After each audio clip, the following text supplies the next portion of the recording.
Hello.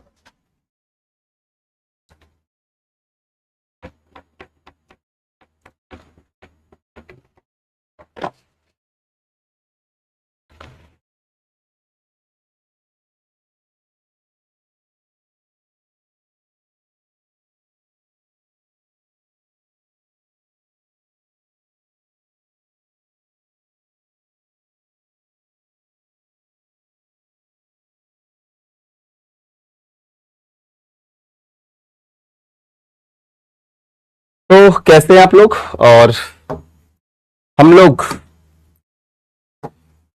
Banking in India पढ़ेंगे आज। Monetary policy हम लोगों ने देख लिया, आरबीआई हम लोगों ने देख लिया। तो मॉनेटरी पॉलिसी और आरबीआई दोनों हम लोगों ने पढ़ लिया है। आज हम भारत में बैंकिंग क्षेत्र, जो हमारा खंड बचा था, उसको हम लोग पढ़ेंगे। तो बैंकिंग इन इंडिया में हमको क्या क्या देखना है, सबसे पहले तो हम उस पे आते हैं। तो बैंकिंग इन इंडिया में सबसे पहले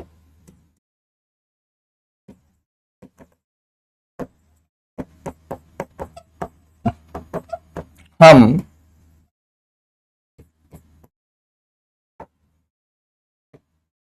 देखेंगे बैंकिंग का इतिहास, यानी हिस्ट्री ऑफ बैंकिंग। ये पूरा फैक्चुअल पोर्शन है और इसमें समझने का वैसा कुछ नहीं है। इसमें समझने का वैसा कुछ नहीं है, ये पूरा एक फैक्चुअल पोर्शन है। दूसरा जो हम पढ़ने वाले हैं वो क्या पढ़ेंगे? दूसरा जो हम पढ़ेंगे दैट इज, सबसे पहले पढ़ेंगे पब्लिक सेक्टर बैंक। सबसे पहले हम पढ़ेंगे पब्लिक सेक्टर बैंक, यानी सार्वजनिक क्षेत्र के बैंक। सबसे पहले हम देखेंगे पब्लिक सेक्टर बैंक, यानी सार्वजनिक क्षेत्र के बैंक। उसके बाद हम देखने वाले हैं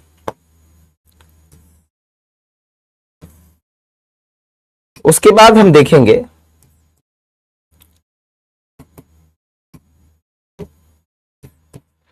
प्राइवेट सेक्टर बैंक, यानी निजी क्षेत्र के बैंक।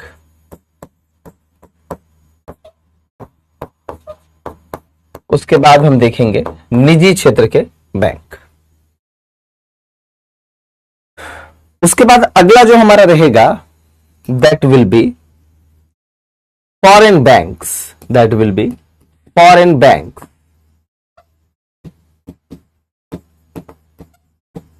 और उस फॉरेन बैंक से यानी विदेशी क्षेत्र के बैंक। विदेशी क्षेत्र के बैंक।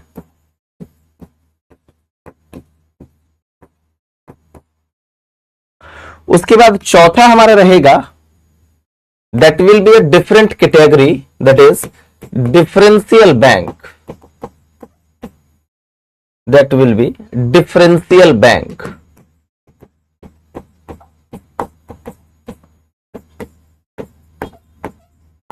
विभेदीकृत बैंक।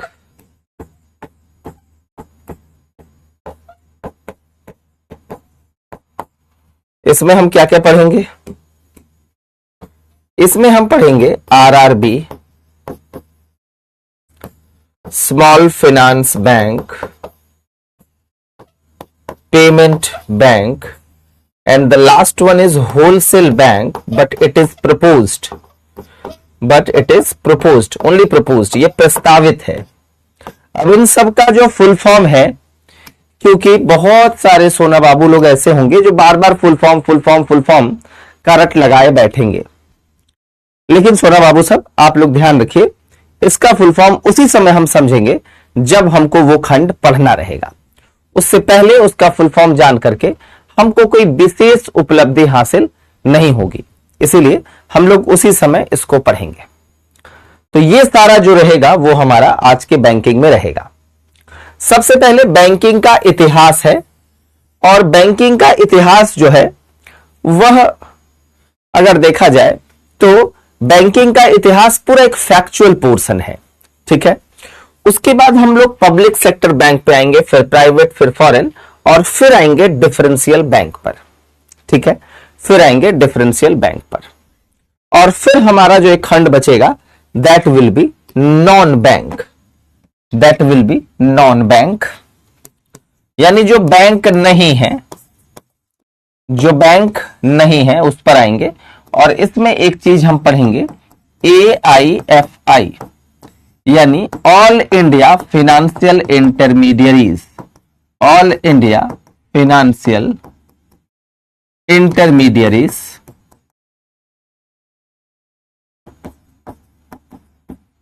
अखिल भारतीय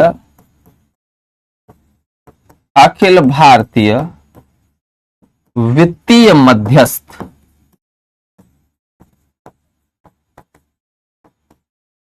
और इसके अंतर्गत आएगा एग्जिम बैंक, दूसरा आएगा नाबार्ड, तीसरा आएगा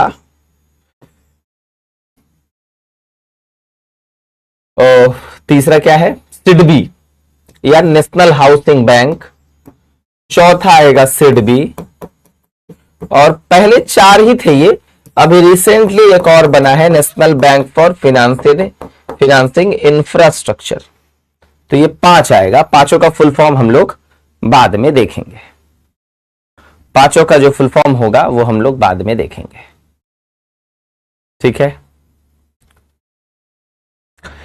जिनको भी बोर्ड क्लियर नहीं दिख रहा है या जिनको आवाज की प्रॉब्लम है, तो जिनको बोर्ड क्लियर नहीं दिख रहा है वो ऊपर में एक सेटिंग का बटन है, वहां पर जाएंगे और अपनी क्वालिटी को 720 कर लेंगे।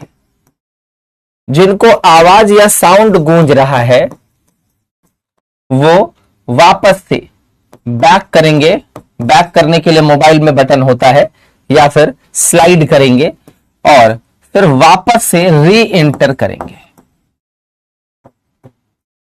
मुझे लगता है कि आप लोग इतने विद्वान तो जरूर हैं, इतनी विद्यता आपके अंदर होगी जो आप ये काम कर पाएंगे।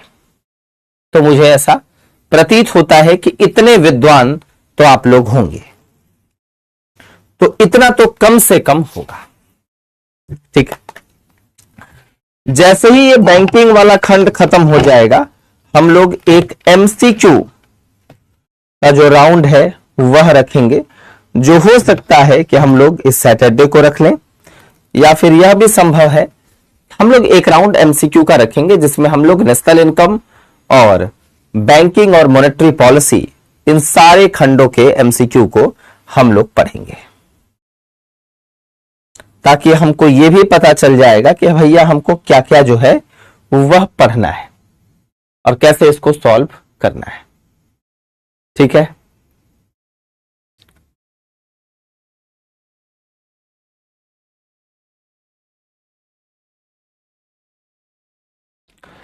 सर बहुत फास्ट है, हम जो है वो नोट नहीं कर पा रहे हैं, तो बेटा एक काम करो, वीडियो को रिकॉर्डिंग मोड में देखना और उसको स्लो कर लेना, ठीक है प्यारा मेरा लाल।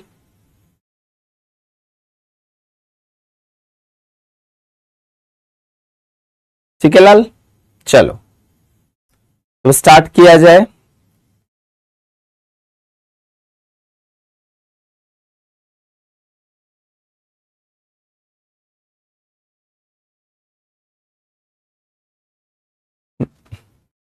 सबसे पहले हम बैंकिंग का इतिहास जान लेते हैं, जो कि एक फैक्चुअल पार्ट है, ठीक है। हिंदी इंग्लिश सारी चीजें दोनों में है, तो बिल्कुल भी परेशान होने की आवश्यकता नहीं है। एक बार में एक ही दिखाया जाता है, ताकि अब दूसरा कहां दिखाइएगा, बोर्ड तो इतना ही है ना। अगर आपको कोई बोल दे कि एक बार में 10 रोटी तो नहीं खाइएगा, बारी बारी से खाइएगा, ठीक है।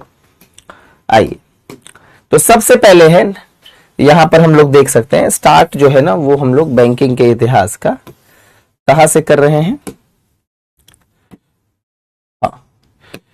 तो अगर हम बैंकिंग के इतिहास का स्टार्टिंग करें तो हमको क्या क्या दिखता है वो देखिए। उसके बाद ये तो 1958 है, इसके पहले भी जो है ना वो बैंकिंग का इतिहास है। तो यहां से हम लोग चीजों को बेसिकली देखने की कोशिश करेंगे। ठीक है, तो हम लोग बेसिकली 1770 से चीजों को देखने की कोशिश करते हैं।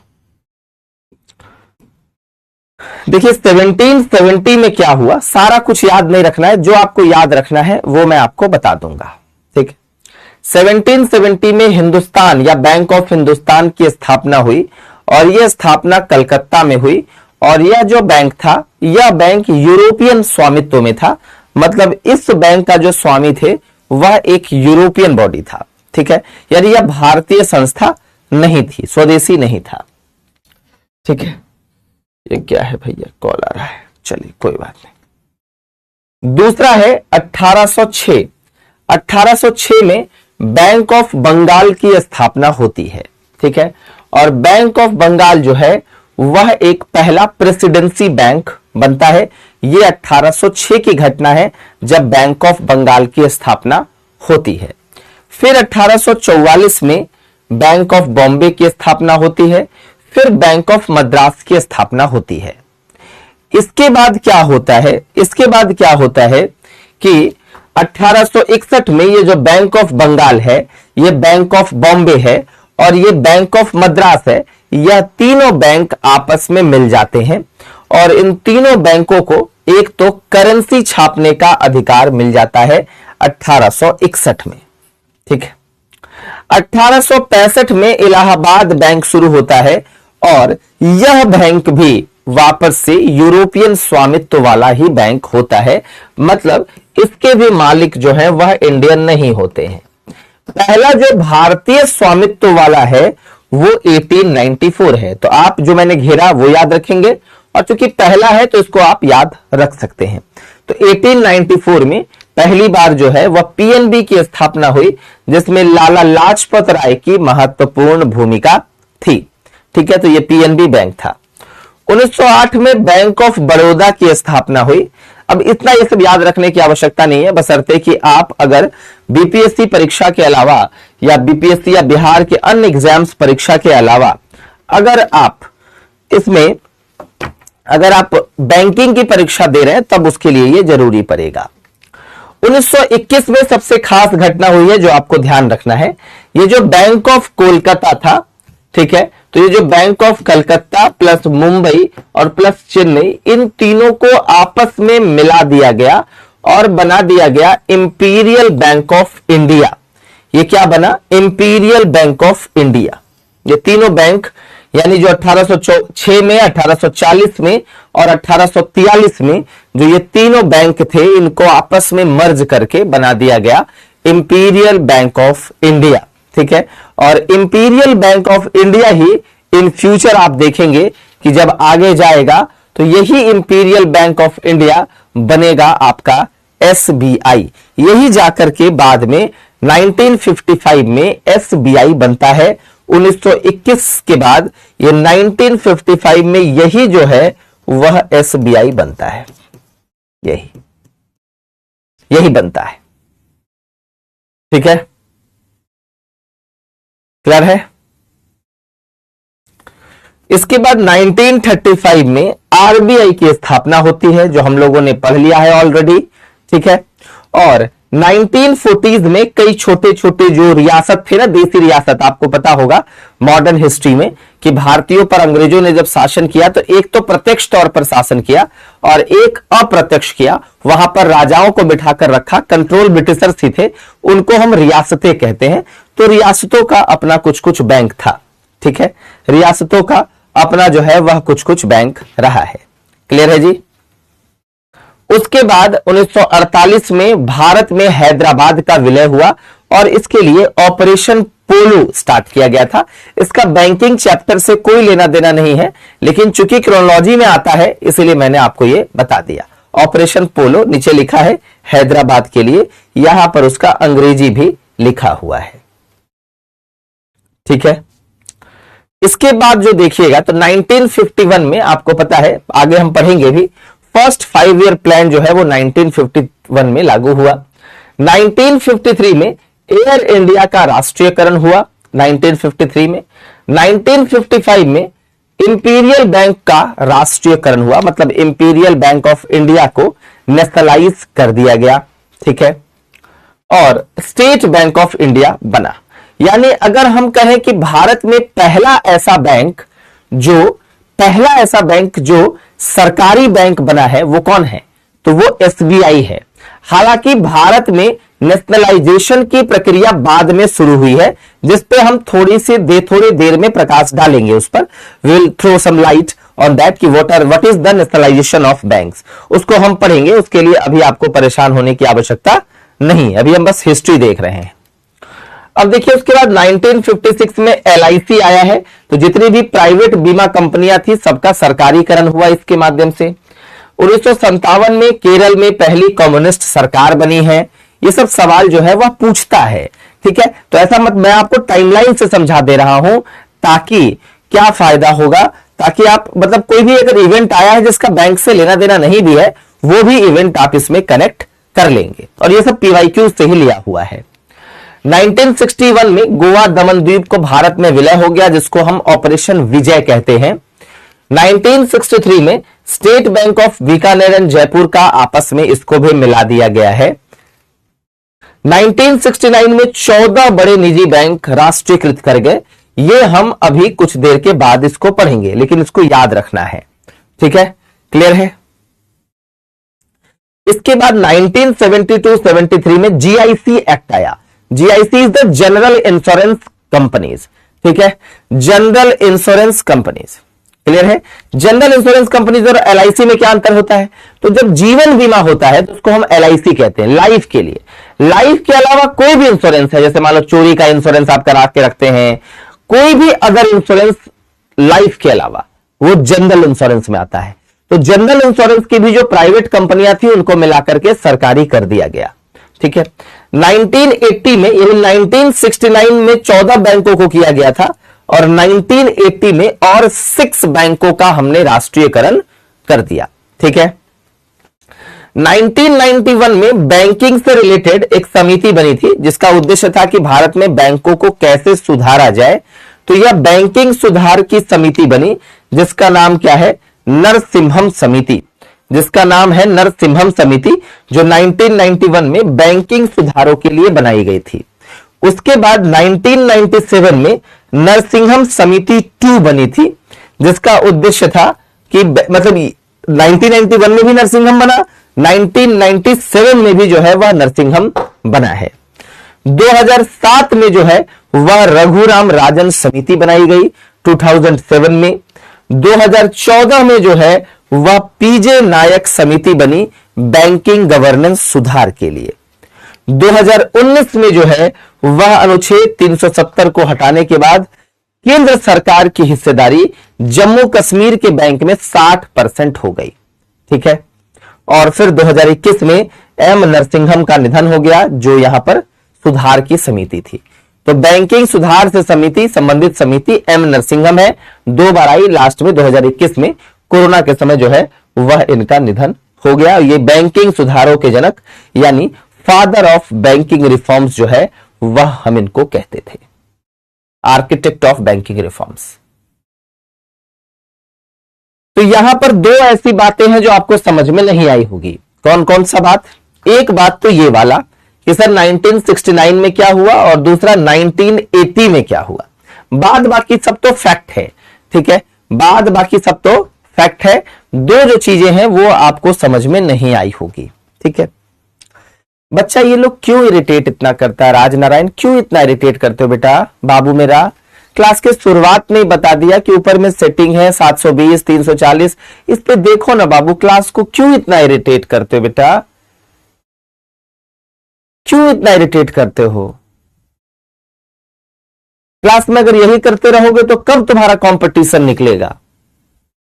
तुम अभी तक YouTube वीडियो देखना नहीं जब सीखे तो फिर ऑनलाइन क्लास ले कैसे लिए? उसको परचेज नहीं करना था ना, तुमको YouTube वीडियो देखने नहीं आता कि ऊपर में से क्वालिटी को कैसे इनहेंस करते हैं।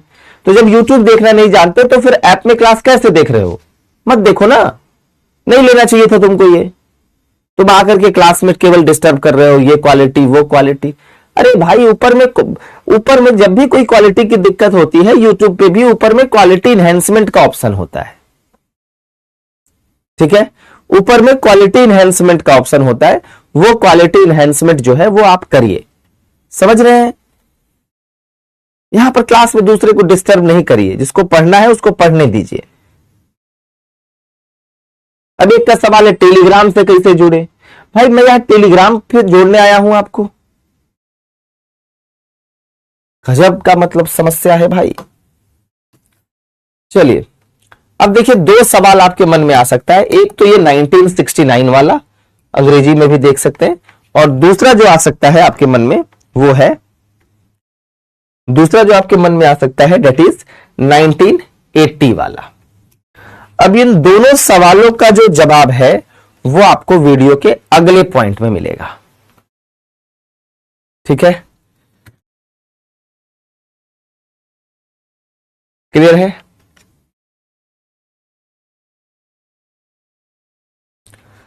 अगले पॉइंट में आपको मिलेगा। तो देखिए, हम लोगों ने पहला जो हिस्ट्री वाला पोर्शन था ना, ये फैक्चुअल था, तो इसको आपको देखना पड़ेगा, खुद से नोट्स कर लीजिए या फिर जो नोट्स मिलता है उसका इस्तेमाल करिए।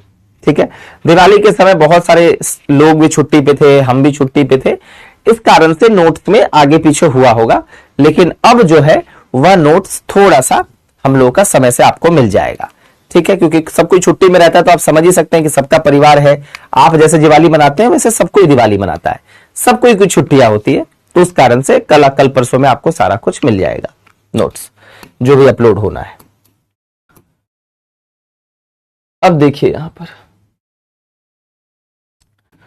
तो हम लोगों ने ये पढ़ा। ठीक है, अब इसके बाद जो है वह हम लोग पब्लिक सेक्टर बैंक पढ़ेंगे। तो जब पब्लिक सेक्टर बैंक पढ़ेंगे तो उसमें ये वाली चीजें जो है वह ऑटोमेटिकली क्लियर हो जाएगी पब्लिक सेक्टर बैंक में। तो हम लोग इसको देख लेते हैं, फिर आपका और सारा चीज क्लियर हो जाएगा। और जैसा मैंने आपको बताया कि मेरे नोट्स में आपको हर वो चीज मिलेगा जो आप पढ़ना चाहते हैं और समझना चाहते हैं। ठीक है, तो देखिए पब्लिक सेक्टर बैंक को समझते हैं। आप नहीं भी लिखेंगे तो मेरा ही लिखा हुआ आपको नोट्स मिलेगा, और लिख लेते हैं तो बहुत बढ़िया। तो सार्वजनिक क्षेत्र के बैंक, इसका क्या था, इसमें क्या क्या हमको देखना है? इसमें कुछ भी नहीं पढ़ना, बस 3-4 बात है। एक तो है इनका नेशनलाइजेशन, यानी इनका जो है वह राष्ट्रीयकरण, और दूसरा है पीएसबी कंसोलिडेशन।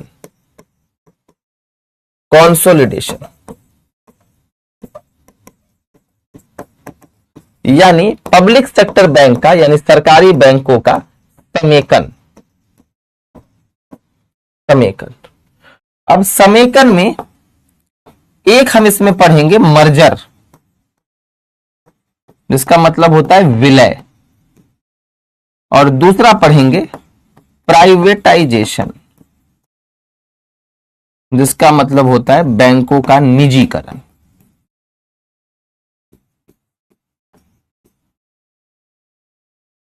तो हमारा जो टॉपिक है ना वो ये है, ये और इधर में ये।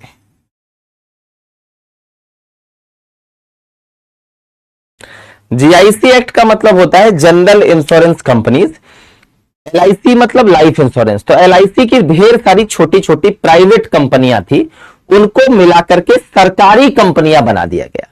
जीआईसी में भी ढेर सारे जनरल इंश्योरेंस की प्राइवेट कंपनियां थी, उनको मिलाकर के सरकारी कंपनियां बना दिया गया। ठीक है, मैं आपको जो अभी समझाऊंगा आपको सारा कुछ समझ में आ जाएगा। बिल्कुल धैर्य बना करके रखिए, बहुत मजेदारी से समझ में आएगा, बहुत अच्छे ढंग से। देखिए सबसे पहले जब हम ये नेशनलाइजेशन पढ़ते हैं तो किसी चीज का राष्ट्रीयकरण का मतलब होता है कि that body was earlier private, then we converted it into government body.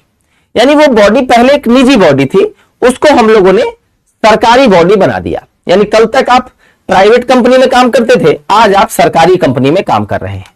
तो उसी को हम बोलते हैं राष्ट्रीयकरण, यानी सरकारीकरण, यानी उसको गवर्नमेंट का बना देना। ठीक है, अब देखो हुआ क्या। अगर मैं सबसे पहले मैं इस पार्ट पर चर्चा कर रहा हूं, ठीक है,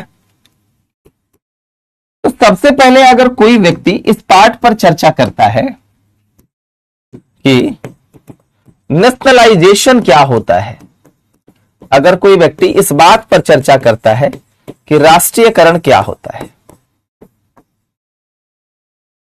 इस बात पर अगर चर्चा करता है तो इसका क्या मतलब है। राष्ट्रीयकरण करने का मतलब होता है कि उसका सरकारीकरण। अभी आते हैं ना विजयकांत बेटा, बाबू मेरा सोना, बताएंगे ना समीकरण, बाबू मेरा सोना इधर है बेटा, इधर नहीं गए, बाबू मेरा नहीं गए, प्यारा बच्चा नहीं गए, जाएंगे उधर तो बताएंगे। कोई शब्द बिना बताए नहीं छोड़ेंगे, सब बताएंगे। जो शब्द बोर्ड पे लिखेगा उसका मीनिंग बताएंगे, लिख देंगे तो बताएंगे, नहीं लिखेंगे तो नहीं पता। नेशनलाइजेशन का मतलब होता है कि किसी चीज का सरकारीकरण करना। इसका मतलब ये तो क्लियर हो गया ना कि इसके पहले वो बॉडी कैसी थी, प्राइवेट, निजी थी, उसका सरकारीकरण किया गया, यानी उसको अब जो है वो गवर्नमेंट बॉडी बन गई या पब्लिक सेक्टर बॉडी बन गई, अब बन गई। तो भारत में बैंकों का सिस्टम, इवन आरबीआई का भी सिस्टम ऐसा ही रहा है। आरबीआई पहले प्राइवेट हुआ करता था और जो बाद में वो आरबीआई कैसा बन गया, सरकारी।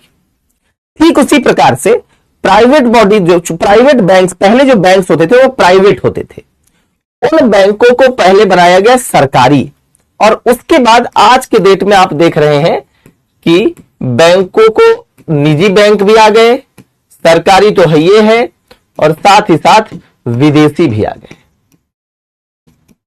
यानी पहले जो बैंक थे वो प्राइवेट थे, बाद में उनका सरकारीकरण किया गया, और फिर सरकारीकरण के बाद फिर से बाद में जो है वो सरकारीकरण के बाद वापस से प्राइवेट बैंक और विदेशी बैंक आने लगे।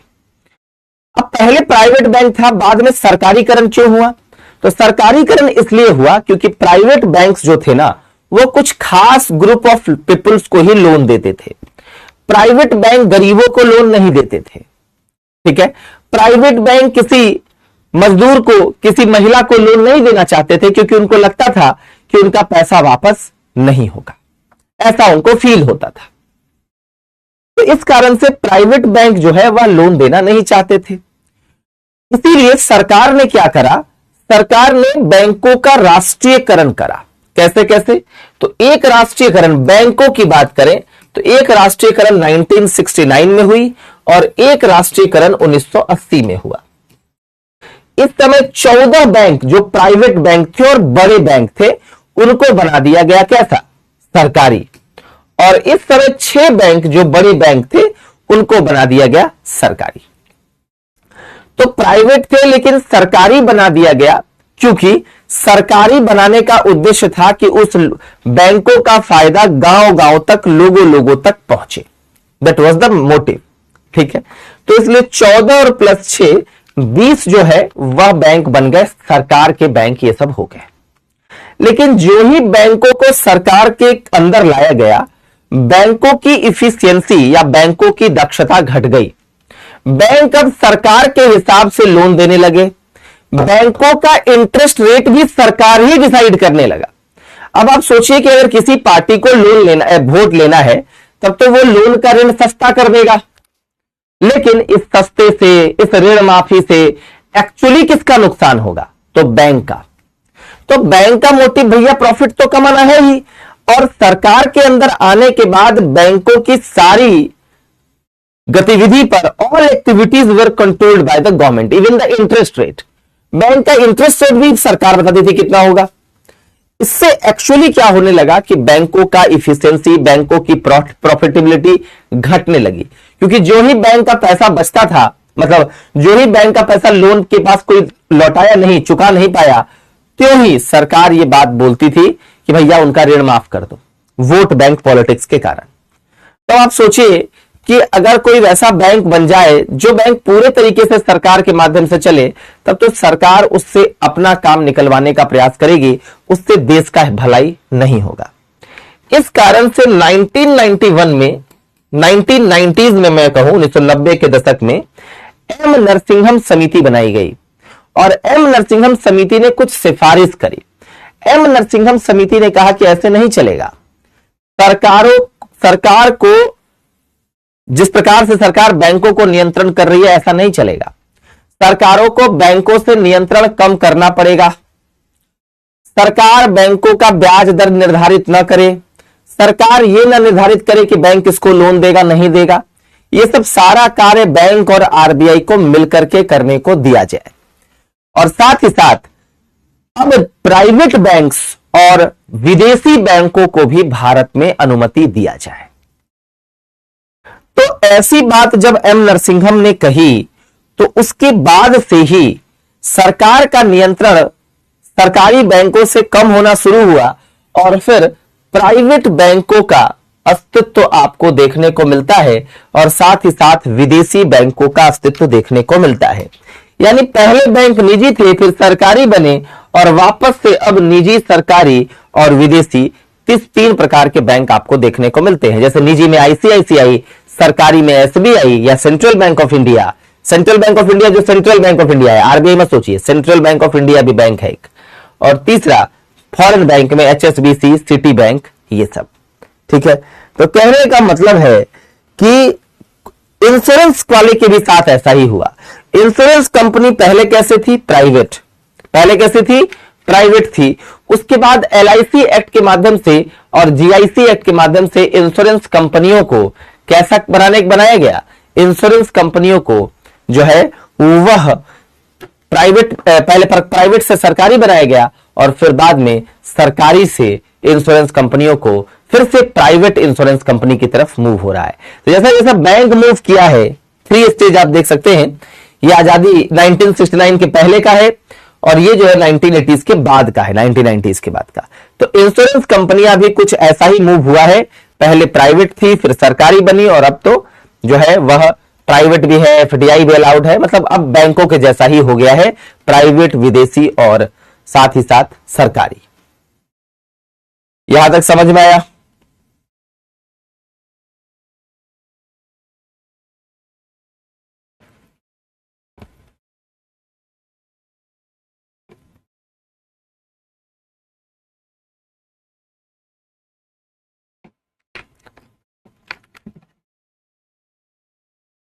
जैसे बैंकों के लिए कौन है? एम नरसिंघम। वैसे ही सेम कि इनको भी प्राइवेटाइज किया जाए, वैसे ही सेम, क्योंकि बैंक इंश्योरेंस भी पहले क्या थे? निजी, फिर क्या बने? सरकारी, फिर क्या हुए? निजी। तो जैसे बैंकों में एम नरसिंघम ने किया, इंश्योरेंस के सेक्टर में जो बीमा के क्षेत्र में जो ये काम किए हैं वो है आर एन मल्होत्रा। याद रखेंगे, मल्होत्रा कमेटी आपसे पूछा जा सकता है। आर एन मल्होत्रा पूछ सकता है किस क्षेत्र से संबंधित है? तो बीमा क्षेत्र से, क्योंकि देखिए नरसिंघम का नाम सबको याद रहता है, आर एन मल्होत्रा सब भूल जाते हैं। तो आर एन मल्होत्रा बीमा क्षेत्र से संबंधित है। तो अब आपको समझ में आया कि नेशनलाइजेशन का मतलब क्या है। नेशनलाइजेशन जो है वो बैंकों का 2 फेज में हुआ। 1 in 1969, 14 बैंक्स, 14 बैंक, और फिर दूसरा 1980, 6 बैंक।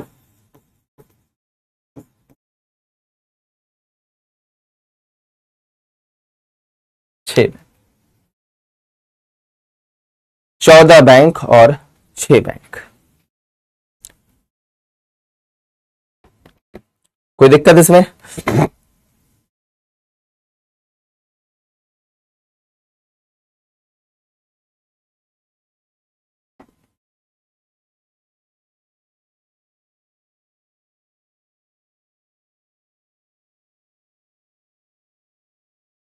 यहां तक कोई समस्या है किसी को तो बताइए।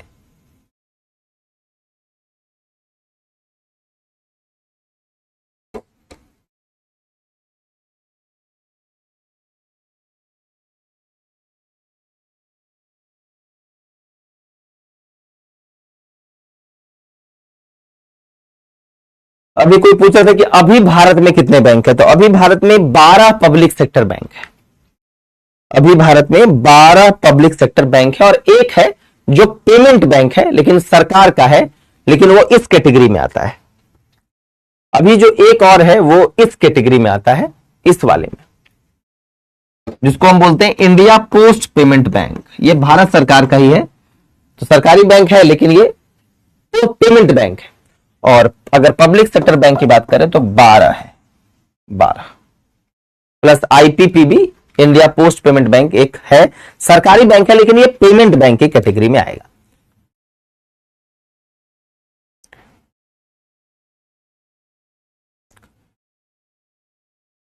अब दूसरा जो है वो ये है समेकन।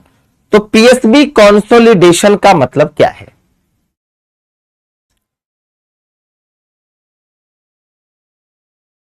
फिर है आईपीपीबी, यस यस यस। तो पीएसबी कंसोलिडेशन, कंसोलिडेशन का मतलब होता है मिलाना बेसिकली। मैंने बताया नेशनलाइजेशन इसलिए किया गया था क्योंकि प्राइवेट सेक्टर के बैंक्स अपने प्रॉफिट मोटिव से काम करते थे और कुछ ही ग्रुप ऑफ पीपल्स को लोन देते थे, बिकॉज उनको लगता था कि अगर वो गांव के गरीबों को लोन देंगे, रूरल एरियाज में लोन देंगे, तो उनका लोन वापस नहीं होगा। तो प्राइवेट कंपनियां कुछ खास वर्ग, कुछ खास सोसाइटी के कम्युनिटीज को ही लोन देती थी और सरकार का ऑब्जेक्टिव था सबको लोन मिले, जिस कारण से नेशनलाइजेशन किया गया। लास्ट क्लास में आपने पढ़ा था, इसी कारण से एक नया कॉन्सेप्ट भी आया था जिसको हम कहते हैं प्रायोरिटी सेक्टर लेंडिंग, इसी कारण से आया था। ठीक है, तो ऑब्जेक्टिव यही था, लेकिन सरकार के ऑब्जेक्टिव से सरकारी किया गया, लेकिन उस ऑब्जेक्टिव को सरकार पूरा नहीं कर पाई। इसीलिए नरसिंहम कहे कि भैया अब बैंकों को प्राइवेट किया जाए, अब बैंकों को प्राइवेट किया जाए। नरसिंहम ने यह बात कही। ठीक है, चलिए, तो अब हम लोग अगला आते हैं पीएसबी कंसोलिडेशन में। ठीक है,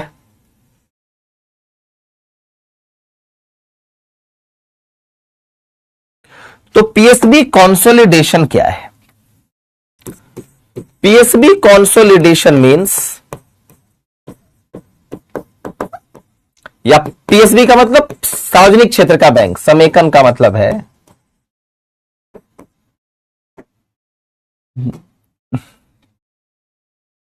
सार्वजनिक क्षेत्र के बैंकों का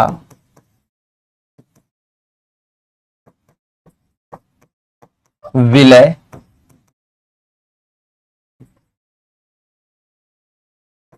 प्लस सार्वजनिक क्षेत्र के बैंकों का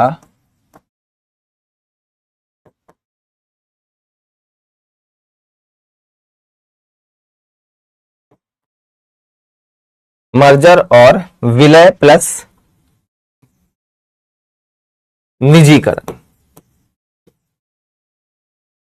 दोनों, यानी पब्लिक सेक्टर बैंक्स का विलय मतलब मर्जर करना, उसको भी कंसोलिडेशन बोलते हैं, और प्राइवेटाइजेशन करना मतलब मर्जर करना या फिर प्राइवेटाइजेशन करना, इसको हम पीएसबी का कंसोलिडेशन कह सकते हैं। समेकन, समेकन मतलब एक साथ मिलाना। ठीक है, तो सार्वजनिक क्षेत्र के बैंकों में क्या हुआ कि बैंकों का मर्जर किया गया। मर्जर का मतलब है कि बहुत सारे जो इनएफिशिएंट बैंक्स थे सबको एक बैंक में मिला दिया गया। ऐसा ढेर सारे बैंकों को एक बैंक में मिला दिया गया ताकि बैंकों की इफिशियंसी बढ़ी। अब छोटे छोटे मान लो ब्रांचेज हैं या छोटे छोटे बैंकें हैं, सबको एक साथ मिला दिया गया ताकि एक बड़ा बैंक हो जाए। अब एक जगह पर होगा तो इफिशियंसी बेहतर होगी, एक डिसीजन लिया जाएगा। ऐसे क्या है, छोटे छोटे अलग अलग बैंक हैं, अलग अलग लोग डिसीजन लेते हैं, जिससे समस्याएं आती हैं। अब एक जगह से डिसीजन होगा तो सही ढंग से चीजें चल सकेंगी, तो इसको हम कहते हैं मर्जर। अब इसका भी एग्जाम्पल देखेंगे। प्राइवेटाइजेशन का मतलब है जब सरकार ने निजी क्षेत्र को अपना हिस्सा बेचना शुरू किया। यानी मान लीजिए सरकार के पास किसी बैंक में 100% मान लो हिस्सेदारी है और सरकार ने निजी क्षेत्र को 51% बेच दिया, तो सरकार के पास अब हिस्सा कितना बचा? 49%। तो उसको हम कहेंगे प्राइवेटाइजेशन। प्राइवेटाइजेशन का मतलब है कि सरकार की हिस्सेदारी 50% से नीचे चली गई, तब उसको हम कहेंगे कि वो बैंक प्राइवेट बैंक हो गया। That is privatization, that is privatization. तो this all are the things. एक हो गया एक हो गया आपका मर्जर और एक हो गया प्राइवेटाइजेशन। ठीक है, जिसको हम आज एक्सिस बैंक कहते हैं, उसको पहले यूटीआई बैंक कहा जाता था। वो जो यूटीआई बैंक था वो सरकार का बैंक था, उसको सरकार ने प्राइवेटाइज कर दिया, यानी अपना शेयर उसमें से बेच दिया, अपनी हिस्सेदारी बेच दी और वह बन गया प्राइवेट बैंक, और आज उसको हम एक्सिस बैंक के नाम से जानते हैं। ठीक है, एक एग्जांपल इसका ऐसे आपको मिल सकता है। तो अगर हम पीएसबी कंसोलिडेशन की बात करें तो ये तो हमने लिख लिया। अब इसमें एक होता है विलय और एक होता है निजीकरण, मतलब मर्जर और प्राइवेटाइजेशन। अब देखिएगा मर्जर का कौन कौन सा एग्जाम्पल है वो आप देख लीजिए, जिसमें बैंकों को मिलाया गया। ठीक है, मर्जर में जैसे स्टेट बैंक ऑफ सौराष्ट्र और स्टेट बैंक ऑफ इंदौर का एसबीआई में विलय, यानी ये दो बैंक थे, इनको इसमें मिला दिया गया। ठीक है, हाँ आईडीएफसी भी है, तो ये दोनों बैंक थे, इसको इसमें मिला दिया गया। तो देखिए यहां पर सबसे अच्छी बात क्या होती है कि जैसे स्टेट बैंक ऑफ महाराष्ट्र है और स्टेट बैंक ऑफ इंदौर है, ये दोनों एमलगेमेटिंग बैंक कहले जाते हैं, मतलब जिनको मिलाया जाएगा। और एसबीआई जिनमें मिलाया जाएगा उसको हम एंकर बैंक कहते हैं। तो इतना आपको ध्यान में नहीं रखना है, ठीक है, कि एंकर बैंक क्या है और ये क्या है, बस आप समझ जाइए कि दोनों को मिलाना, क्योंकि ये सब ना टर्मिनोलॉजी बैंकिंग एग्जाम एसबीआई का पीओ दीजिएगा तो उसमें पूछेगा। एमलगेमेटिंग बैंक मतलब जिसको मिलाया जाएगा, और ये है एंकर जिसमें आकर के मिलेगा, that is anchor bank, that is anchor bank. Clear है, दैट इज एंकर बैंक।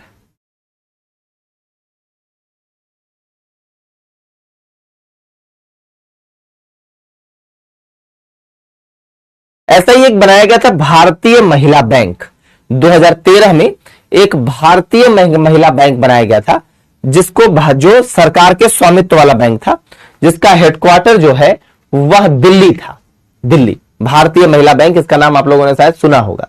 ठीक है, इसमें इसके बोर्ड मेंबर्स में केवल महिलाएं होती थी, लोन भी ज्यादातर जो है वो महिलाओं को दिया जाता था, और बिना गारंटी, यानी कोई वैसा कोलेटरल जो है या कोई ऐसी गिरवी नहीं रखवाई जाती थी।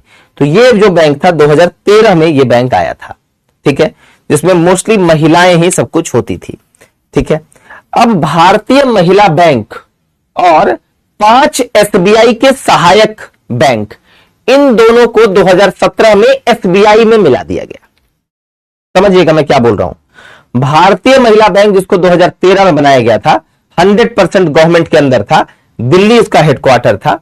तो भारतीय महिला बैंक और 13 भारतीय महिला बैंक को 2013 में बनाया गया, और इसके साथ 5 एसबीआई के छोटे छोटे सहायक बैंक, इनको मिला दिया गया 2017 में, और ये सारे बैंक अब आ गए एसबीआई में। यानी अब अलग से भारतीय महिला बैंक एग्जिस्ट नहीं करता है।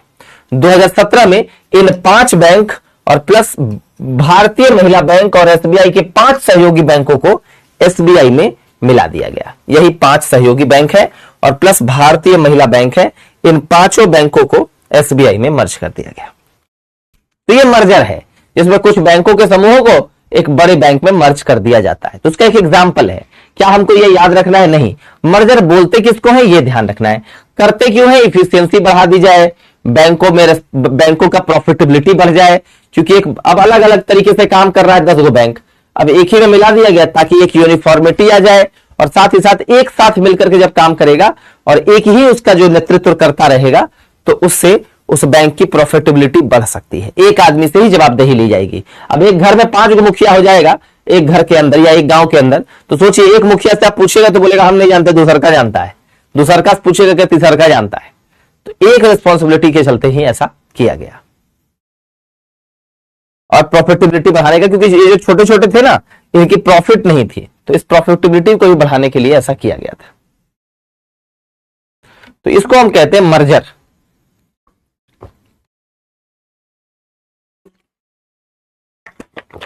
इसको कहते हैं मर्जर।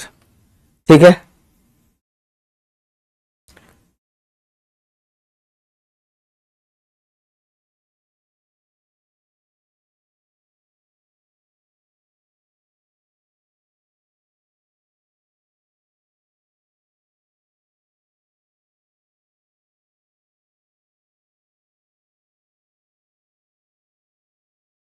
हाँ, ऐसे ही इलाहाबाद बैंक का ढेर सारे बैंकों का मर्जर हुआ है, उसमें पागल नहीं बनना है। जैसे इलाहाबाद बैंक जिसका जो 1865 में बना था, कोलकाता जिसका हेडक्वार्टर था वो, और उसको मिला दिया गया, शायद इंडियन बैंक में मिला दिया गया, इंडियन बैंक में मिला दिया गया।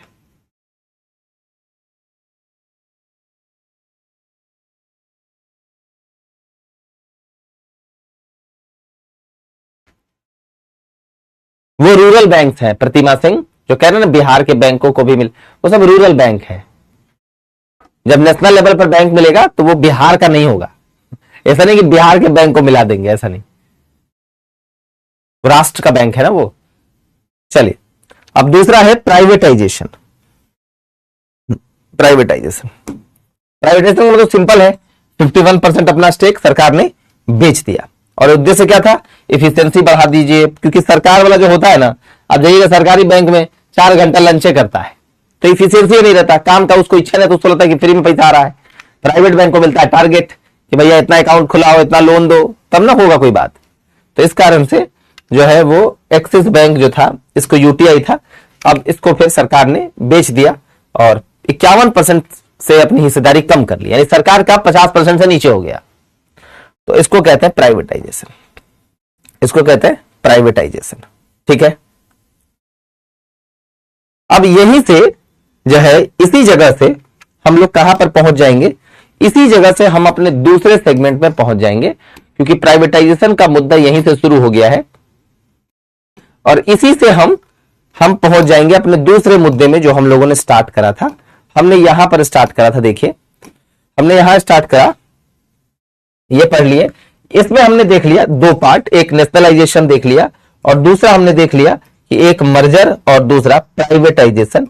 और जैसे ही प्राइवेटाइजेशन की बात आई, अब आते हैं हम निजी क्षेत्र के बैंक पर, निजी क्षेत्र के बैंक यानी प्राइवेट बैंक्स पर। निजी क्षेत्र के बैंक कहने का मतलब क्या है, निजी क्षेत्र के बैंक कहने का मतलब क्या है,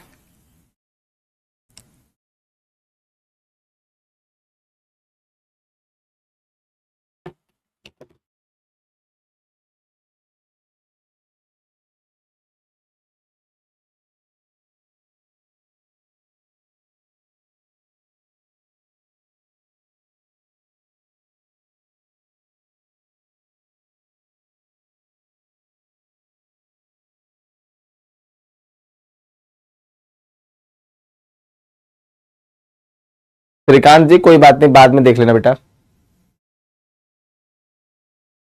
चलिए,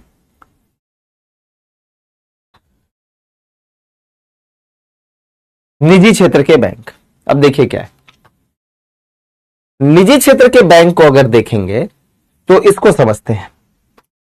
अब इन सब में वैसा कुछ भी नहीं है, आराम से हम लोग इसको देख सकते हैं, कोई बिना टेंशन की बात है। निजी बैंक, अब बात है कि निजी बैंक की आवश्यकता क्यों पड़ी।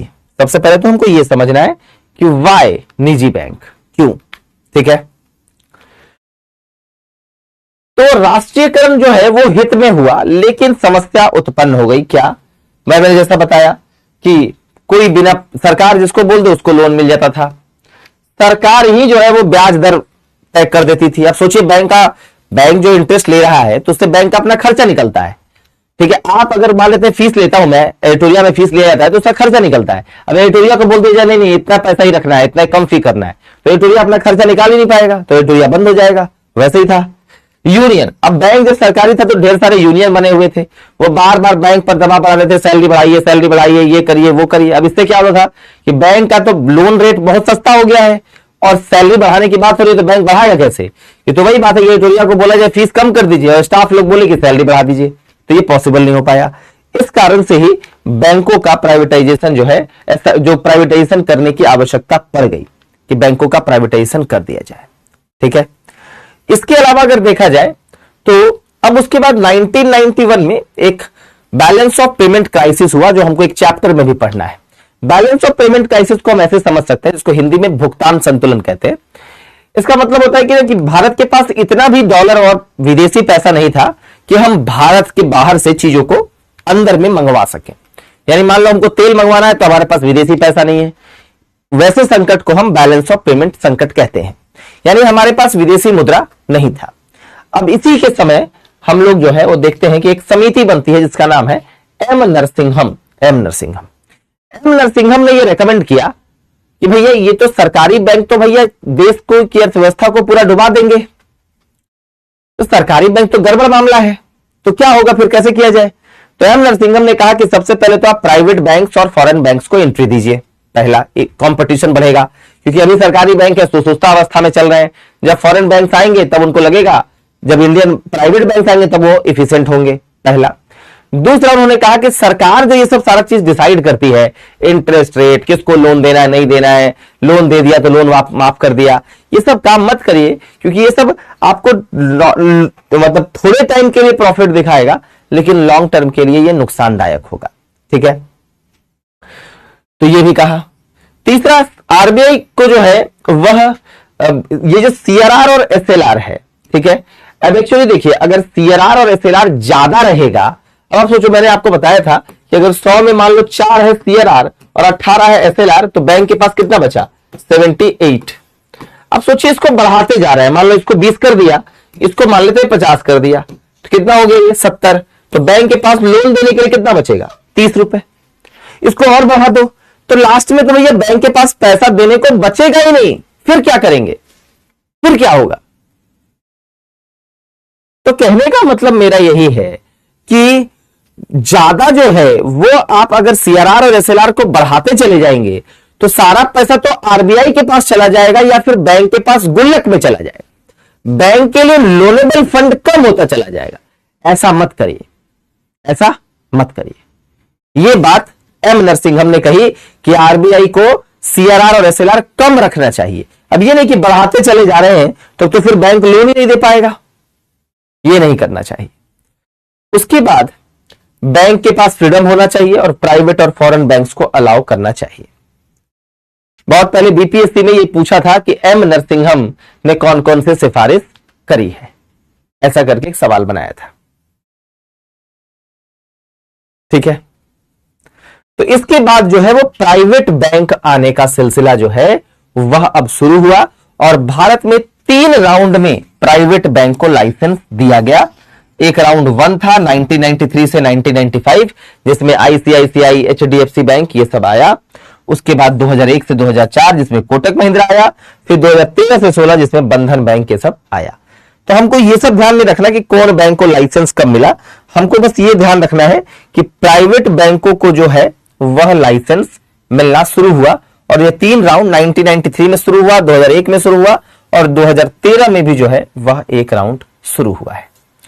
तो सबसे इंपॉर्टेंट अगर हम देखें तो प्राइवेट सेक्टर बैंक में 2 बातें सबसे इंपॉर्टेंट है। प्राइवेट सेक्टर बैंक में एम नरसिंहम समिति ने प्राइवेट सेक्टर बैंक की एंट्री को स्वीकारा और साथ ही साथ बैंकों के सुधार के लिए सुझाव भी दिया और उसके बाद से ही प्राइवेट सेक्टर बैंक की एंट्री शुरू हो गई और 3 प्राइवेट सेक्टर बैंक जो है वह भारत में बनाए गए। ठीक है, 3 राउंड में प्राइवेट सेक्टर बैंकों को लाइसेंस दिया गया।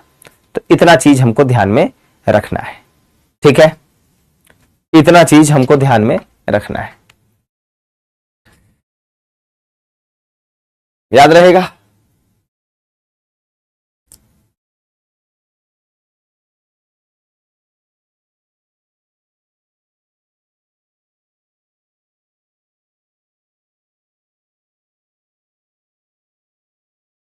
एक चीज आप ये भी ध्यान रख सकते हैं कि पब्लिक सेक्टर बैंक में जो विदेशी निवेश आता है, ठीक है, जो फॉरेन इन्वेस्टमेंट आता है पब्लिक सेक्टर बैंक में, तो इसको भी ध्यान रख सकते हैं कि अगर पब्लिक सेक्टर बैंक है और अगर प्राइवेट सेक्टर बैंक है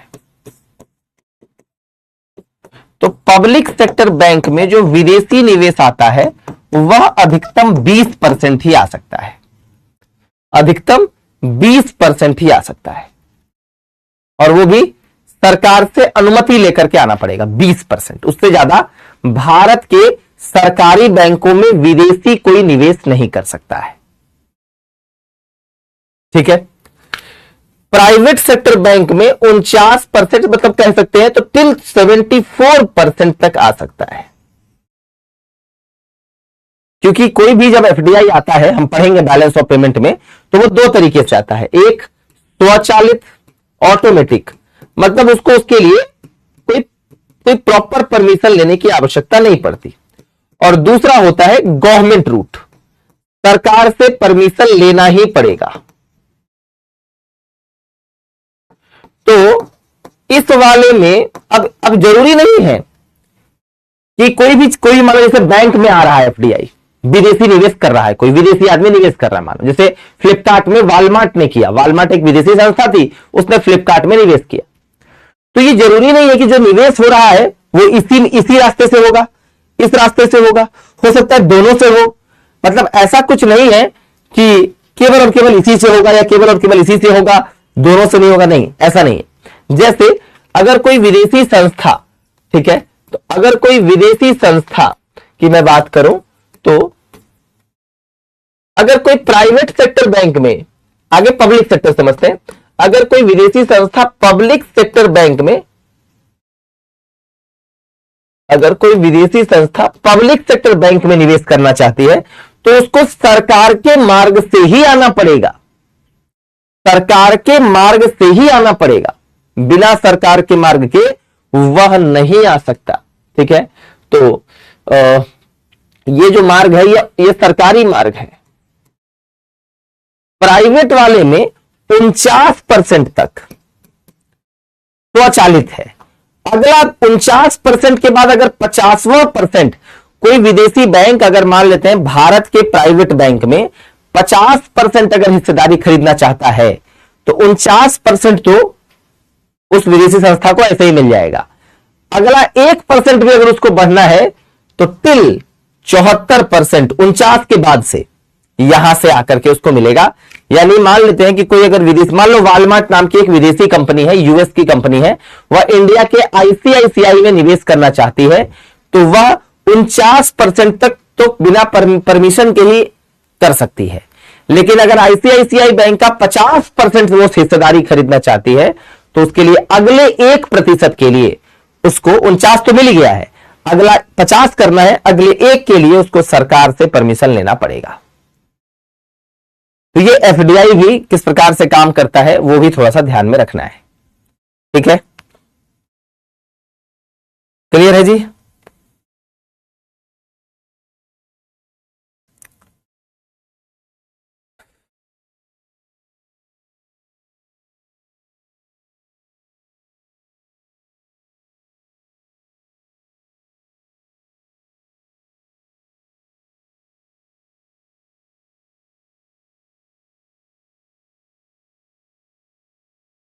तो ऐसे कर सकते हैं। लेकिन पब्लिक सेक्टर बैंक में तो 74% का मतलब है कि 74% हिस्सेदारी खरीद लेना। 74% का मतलब है 74% हिस्सेदारी खरीद लेना। क्लियर है?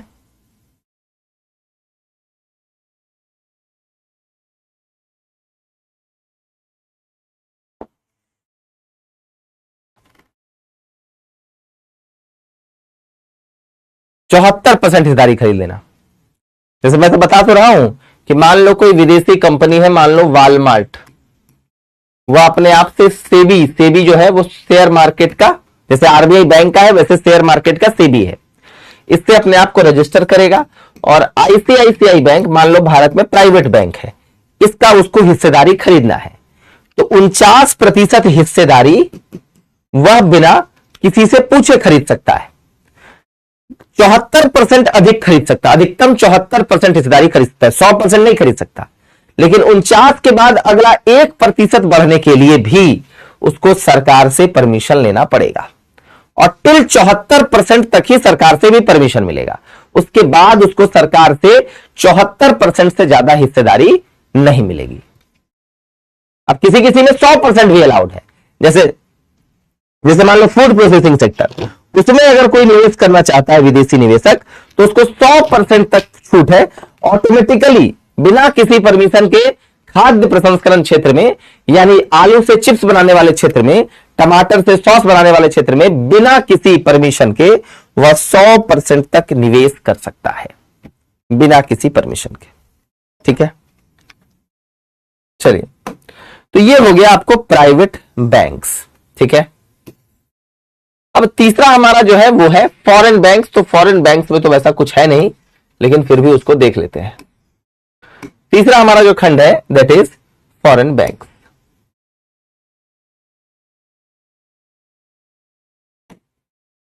तीसरा जो हमारा है दैट इज फॉरेन बैंक। हाँ, मैक्सिमम है 74% हिस्सेदारी, उससे ज्यादा नहीं खरीद सकता। जैसे किसी किसी क्षेत्र में 100% भी अनुमति होती है, प्राइवेट बैंक में 100% की अनुमति नहीं है। ठीक है,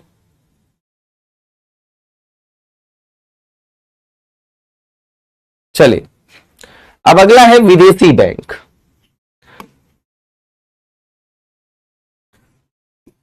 अगला क्या है? विदेशी बैंक, फॉरेन बैंक्स। तो देखिए, शुरुआत में नेहरू जी को यह डर लगता था भैया कि विदेशी बैंक आएगा तो जैसा विदेशी ईस्ट इंडिया कंपनी आया है वैसे ही विदेशी बैंक आकर के फिर से हमको वापस लूट करके चला जाएगा, ऐसा डर लगता था उनको। इसके चलते नेहरू जी परमिशन नहीं देते थे विदेशी बैंकों को, बोलते थे ना ना बाबा ना, ये तो समस्या क्रिएट कर सकता है, ऐसा बोलते थे नेहरू जी। पता चला ईस्ट इंडिया कंपनी के जैसा हमको गुलाम बना के चला जाएगा, तो ये कहना भैया नेहरू जी का था। तो नेहरू जी विदेशी बैंकों को परमिशन नहीं देते थे। ठीक है,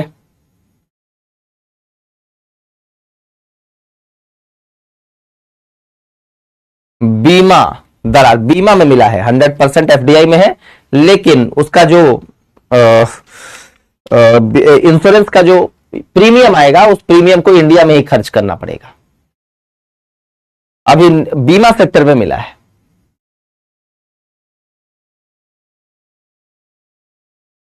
बीमा में मिल चुका है। बैंक में अभी भी फॉरेन प्राइवेट बैंक्स में 74% का है, मोरलेस 74% ही चल रहा है। बीमा सेक्टर में बजट में भी अनाउंस हुआ है। अब आप क्या बोल रहे हैं वो एक बार फिर से सवाल को बोलिए। तो शुरुआत में भैया डरते थे, इसीलिए विदेशी बैंकों की जो शाखा थी वो बहुत ही कम थी स्टार्टिंग में।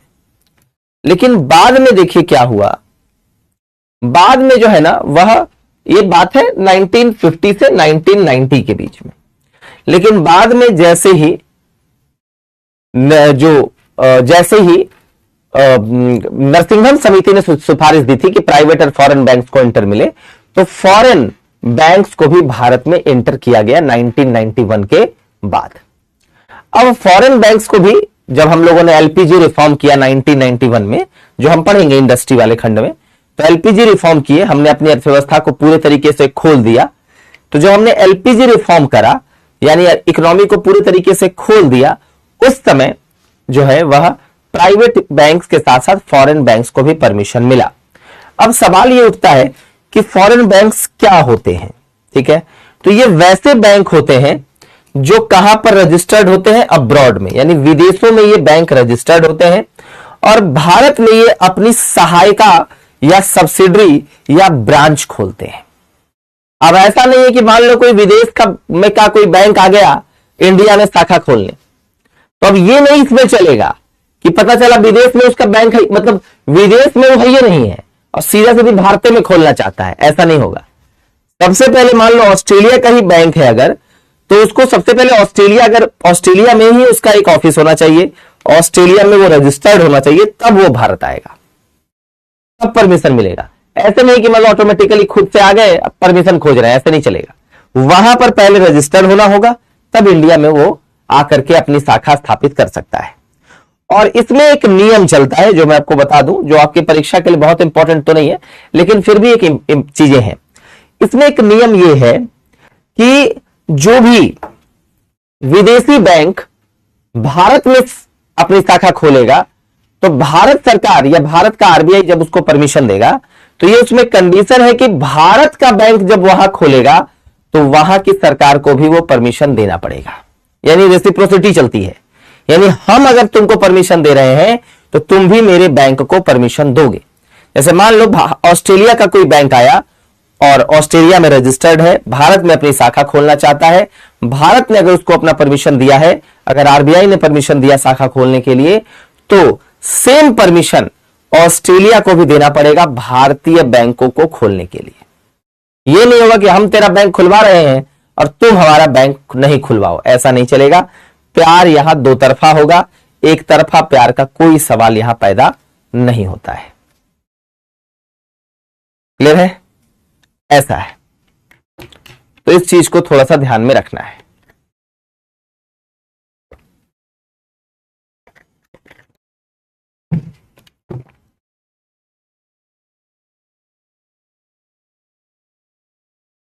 ठीक है, इस चीज को यहां ध्यान में रखना है। ये विदेशी बैंकों की बात है। तो मुद्दा जो है वो विदेशी बैंक पे आके नहीं फंसता है, मुद्दा आएगा अब अगले में। और अब अगला जो है वो है डिफरेंशियल बैंक। डिफरेंशियल बैंक ये में फंसेगा। ठीक है, डिफरेंशियल बैंक में एक होता है आरआरबी, एक होता है स्मॉल फाइनेंस बैंक, एक होता है पेमेंट बैंक और एक होता है होलसेल बैंक जो भी अस्तित्व में नहीं है। एक लोकल एरिया बैंक भी होता है जो भी उस तरह से काम नहीं करता। तो मेनली हमको ये ध्यान में रखना है। सबसे पहले हम देखते हैं कि ये कैसे बना है, कब कब बना। तो इसका ना ईयर ऑफ फॉर्मेशन भी हमको ध्यान में रखना पड़ेगा कि कैसे कैसे ये बैंकें जो है वो बनी है। तो देखिए इनके जो बनने का क्रम है वो कुछ ऐसा है। सबसे पहले 1976 में आरआरबी बना है, उसके बाद 1996 में लोकल एरिया बैंक बना है जो हमको वैसे नहीं जानना। 2015 में स्मॉल फाइनेंस बैंक और पेमेंट बैंक बना है, और लास्ट में होलसेल बैंक है, लेकिन वो प्रस्तावित है, वह अभी बना नहीं है। होलसेल बैंक अभी बना नहीं है। तो सबसे पहले हम आरआरबी को देखेंगे, फिर हम इन दोनों को देखेंगे। तो ये वाला खंड हमारा समाप्त हो जाएगा, डिफरेंशियल बैंक। अब आप कह रहे हो कि सर ये डिफरेंशियल बैंक क्या होता है? तो देखो बैंक दो प्रकार का होता है, एक यूनिवर्सल और एक डिफरेंशियल। जैसे आप जो देखते हैं, जो एसबीआई है, पीएनबी है, ये सब यूनिवर्सल है। लेकिन जो आरआरबी है, जो पेमेंट बैंक है, अभी जो स्मॉल फाइनेंस बैंक है, होलसेल बैंक है, ये सब डिफरेंशियल है। ऐसा क्यों? क्या है मतलब दोनों का, क्या बेसिक डिफरेंस क्या है? यूनिवर्सल हम किसको बोलेंगे और डिफरेंशियल किसको बोलेंगे? बस एक बेसिक डिफरेंस ये है कि यूनिवर्सल जो आप बोल रहे हैं, तो इसका मतलब है कि उसकी जो ब्रांचेज है, एक मिनट,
ऐसा लगता है जो पूरा एकदम दिवाली का बम बम वाला खुशबू मेरा रूम में आ रहा है। तब से हम सोच रहे हैं कुछ जल रहा है क्या, कुछ ब्लास्ट ब्लास्ट नहीं ना करेगा हो। अजबे टाइप का आ रहा है, तो वही मैं सोच रहा हूं कि ऐसा कुछ तो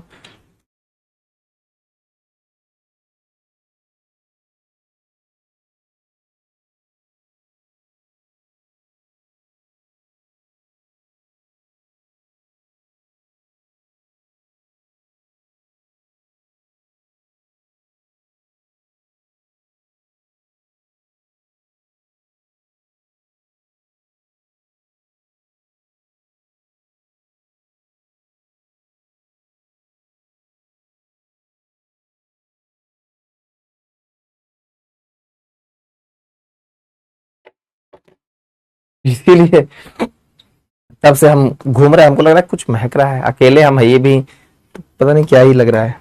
एनीवे आइए अब देखिए ये आरआरबी। अब आते हैं आरआरबी पर। सबसे पहले तो मैं आपको बता रहा था कि यूनिवर्सल, तो यूनिवर्सल जो बैंक होता है ना, उसमें उसमें जो है यूनिवर्सल वाले बैंक में कोई भी रेस्ट्रिक्शंस नहीं होते, ब्रांच खोलने में, ज्योग्राफी में कोई भी रेस्ट्रिक्शंस नहीं होते। लेकिन जो डिफरेंशियल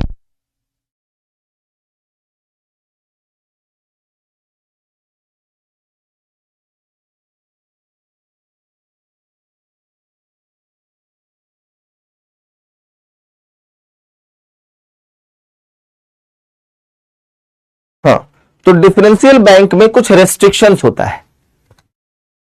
करंट अफेयर्स चालू करेंगे सैटरडे से। रेस्ट्रिक्शंस,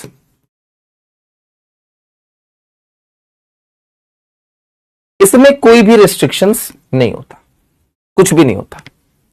जैसे अब इसमें ब्रांच, तो रीजनल रूरल बैंक जो है वो केवल ग्रामीण क्षेत्र में खुलते हैं। एसबीआई में ऐसा कुछ नहीं होता, हर जगह खुल सकता है। इसमें पैसा जमा करना, अब जैसे पेमेंट बैंक है उसमें पैसा जमा करने पर लिमिट है, वो क्रेडिट कार्ड जारी नहीं करता पेमेंट बैंक। तो कहने का मतलब है कि इधर वाले बैंक में कुछ ना कुछ लिमिटेशंस आपको दिखेगा, इधर वाले में वैसा कोई लिमिटेशंस आपको नहीं दिखता है, इधर वाले में दिखता है। ठीक है, तो अगर बात करें, सबसे पहले चलते हैं आरआरबी में। ठीक है, हिंदी इंग्लिश दोनों है, परेशान नहीं होना है। तो आरआरबी की जो स्थापना है वो आरआरबी एक्ट 1976 के तहत हुई है।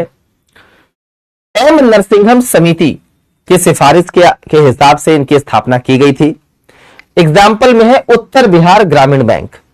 अब जैसे होता ना कि कोई हम लोग आईपीएल का भी स्पॉन्सर होता है, तो वैसे ही आरआरबी का भी जो है वो कोई स्पॉन्सर बैंक होता है जो उसको हेल्प करता है संचालन में, ऑपरेशन में। जैसे मान लो एक एग्जांपल ले लिया, सेंट्रल बैंक ऑफ इंडिया। अब देखो इसका नियामक कौन होता है, तो आरआरबी का जो नियामक है, मेन जो नियामक है, जो उसका रेगुलेटर है वो आरबीआई है। लेकिन इमीडिएटली उसको नाबार्ड देखता है, जिसके बारे में हम आगे पढ़ेंगे, नाबार्ड। तो नाबार्ड उसको इमीडिएटली देखता है, लेकिन अल्टीमेटली बोलते ना, एक जो है वो चच्चा है और एक अल्टीमेटली बाप है।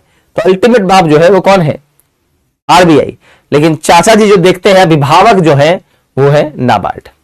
सीआरआर और एसएलआर इन पर लागू होता है। सीआरआर और एसएलआर का मतलब है कि जैसे जो 4% और 18% का जो कट है वो इनको भी देना पड़ता है। किसको, 4% आरबीआई को, 18% अपने पास।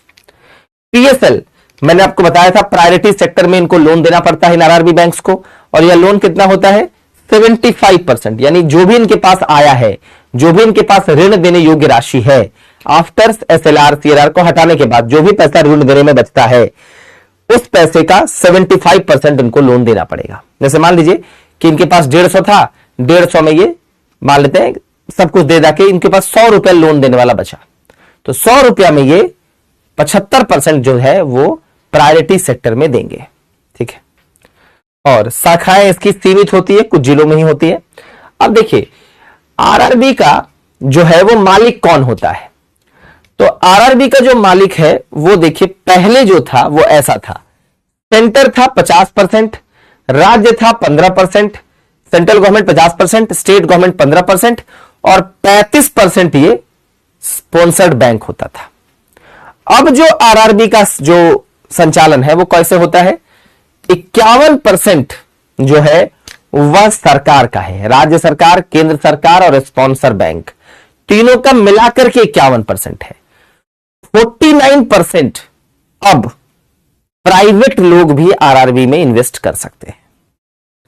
यानी पहले था 50 केंद्र का, 15 राज्य का और 35 स्पॉन्सर का, अब इन तीनों को बस मिला है 51% और 49% हम और आप भी जो है वह आरआरबी में इन्वेस्ट कर सकते हैं। 49% हम और आप भी जो है वह आरआरबी में स्पेंड कर सकते हैं। क्लियर है?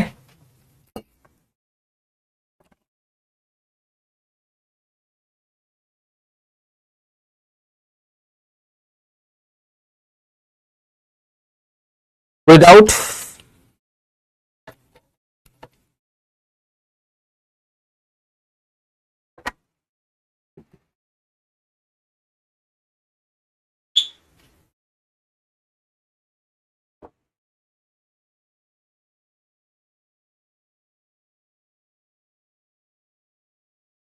तो एक तो हो गया आरआरबी, ठीक है, आरआरबी, तो इसी का पिक्टोरियल रिप्रेजेंटेशन ऐसे बताया हुआ है। दूसरा जो है वह है स्मॉल फाइनेंस बैंक और payment bank. Small finance bank और पेमेंट बैंक, ये भी क्या है, डिफरेंशियल बैंक ही है। तो डिफरेंशियल बैंक में हमको कौन कौन सा पढ़ना है, एक आरआरबी, एक स्मॉल फाइनेंस बैंक और एक पेमेंट बैंक, और एक होलसेल बैंक है, वो तो प्रस्तावित है, तो उसके बारे में डिटेल अभी नहीं है। इन दोनों बैंकों को हम समझते हैं क्या है ये। तो देखिए, स्मॉल फाइनेंस बैंक नचिकेत मोर समिति की सिफारिश पर स्मॉल फाइनेंस बैंक को बनाया गया था। पेमेंट बैंक को भी नचिकेत मोर समिति के सिफारिश पर ही बनाया गया था। अंतर समझिएगा। इसका उद्देश्य क्या था? इसका उद्देश्य था वित्तीय समावेशन। वित्तीय समावेशन का मतलब है कि सभी लोगों के पास बैंक अकाउंट हो जाए और छोटे उद्योगों को लोन देना, मेन टारगेट इनका यह था। पेमेंट बैंक जैसे Paytm payment bank, Airtel payment bank, India post payment bank, ये सब का है कि भैया जो छोटे छोटे ग्राहक होते हैं ना, जो छोटा छोटा जमा रखते हैं, जैसे पेटीएम पेमेंट बैंक में आप 1 लाख रुपए जमा कर दिए, तो छोटी छोटी बचत, छोटी छोटी सेविंग्स को प्रमोट करना, ठीक है, जैसे Paytm payment bank, Airtel payment bank. इसको कौन बना सकता है? तो जिसके पास 100 करोड़ का पूंजी है, तो पूंजी वाले लोग इसको बनाएंगे, चाहे वो एनबीएफसी हो, बैंक हो, ये सब 100 करोड़ वाले लोग इसको बना सकते हैं, ठीक है। इसको भी 100 करोड़ वाली मोबाइल कंपनियां, देखिए आप, एयरटेल, सुपरमार्केट कंपनियां जो भी होती हैं बिग बाजार टाइप की, वो सब भी बना सकती है, जैसे जियो। तो 100 करोड़ वाले, दोनों साइड में 100 करोड़ रुपया लगेगा, तब जाकर के ये बनेगा, ठीक है। That is not more important, जो इंपॉर्टेंट है मैं बताता हूं आगे आपको। इसको खोलने के समय प्राथमिकता कहां को दिया गया था? तो नॉर्थ ईस्टर्न स्टेट्स को, और ये बोला कि कहीं पर भी इसको खोल दिया जाएगा, ठीक है। 25% स्मॉल फाइनेंस बैंक को ग्रामीण क्षेत्र में अपना शाखा खोलना है। कोई भी स्मॉल फाइनेंस बैंक है तो उसको अपनी शाखा 25% किसी भी ग्रामीण क्षेत्र में खोलनी पड़ेगी।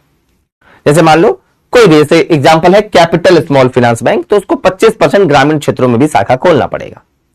और ये पेमेंट बैंक होते हैं, इनको 25% अपना ग्रामीण क्षेत्रों में, जैसे किराना दुकान वगैरह में अपना एक पॉइंट बनाना पड़ता है कि भैया ये पेमेंट बैंक का पॉइंट है, एक्सेस पॉइंट, ठीक है। ये ग्रामीण क्षेत्रों में इनको भी 25% बनाना पड़ता है। तो ये सामान्य तौर पर दुकानों में होता है, ये सब, इसको एक्सेस आप कर सकते हैं दुकानों में, ये उसका अंग्रेजी वर्जन है, ठीक है। ये जो है वह उसका अंग्रेजी वर्जन है। अब देखिए, अगर मैं बात करूं,